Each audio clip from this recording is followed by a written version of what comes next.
বাংলাদেশের আসন্ন 2024-25 অর্থবছরের প্রতিরক্ষা বাজেট প্রকাশিত হয়েছে, যেখানে গত বছরের তুলনায় 4,200 কোটি টাকারও বেশি বরাদ্দ রেখেছে প্রতিরক্ষা দপ্তর।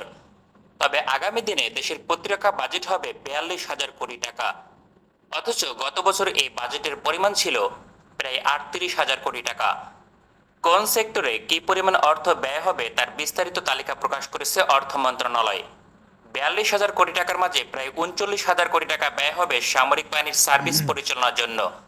অর্থাৎ সামরিক বাজেটের 92% ব্যয় হবে সামরিক বাহিনীর বেতন ভাতা এবং রক্ষণাবেক্ষণের কাজে। মাত্র 1,300 কোটি টাকার মতো রাখা হয়েছে উন্নয়ন কাজের জন্য।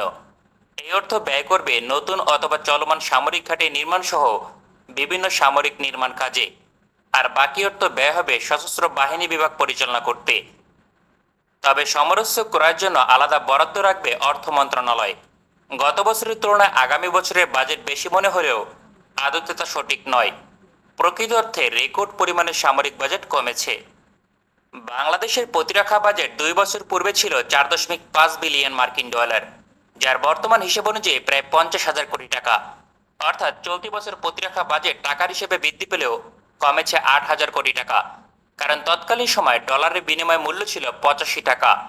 এক বছর পূর্বেও যার পরিমাণ ছিল 100 টাকা, অথচ বর্তমানে $1 সমান 115 টাকা কিংবা তার চেয়েও বেশি। ফলে 4,200 কোটি টাকা সামরিক বাজেট বৃদ্ধি করলেও কোনো লাভ হয়নি, বরং বিভিন্ন মানদণ্ড অনুযায়ী লোকসানি হবে। সরকার ফোর্সেস গোল 2030-র কথা ঢালাওভাবে প্রচার করলেও বাস্তবে কাজ হচ্ছে খুবই কম।